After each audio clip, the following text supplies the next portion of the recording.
সবাই কেমন আছেন? আজকের দেখাবো আপনার ফেসবুকের প্রথম প্রোফাইল পিকচার আপনি লাইক কমেন্ট সহ আবার কিভাবে সেট করবেন। যেমন এখানে আমার একটা ফেসবুক প্রোফাইল পিকচারের লাইক আছে 15টা, কিন্তু কমেন্ট নাই।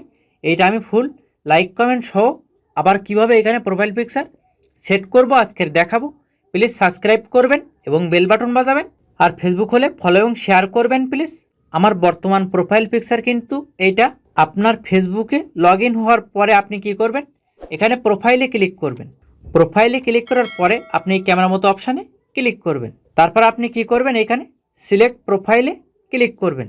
সিলেক্ট প্রোফাইলে ক্লিক করার পরে আপনি এভাবে টানবেন। টানার পরে এখানে কিন্তু যে আপলোড নামের যে অপশানটা, এখানে আপনি ক্লিক করবেন।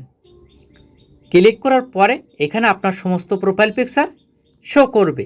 এখানে যেটা আপনি সেট করতে আছেন তার উপরে আপনি ক্লিক করবেন। সেভে ক্লিক করার পরে আপনি একটু রিলেট করবেন। এইভাবে রিফ্রেশ করার পরে আপনি একটু নিচের দিকে আসবেন।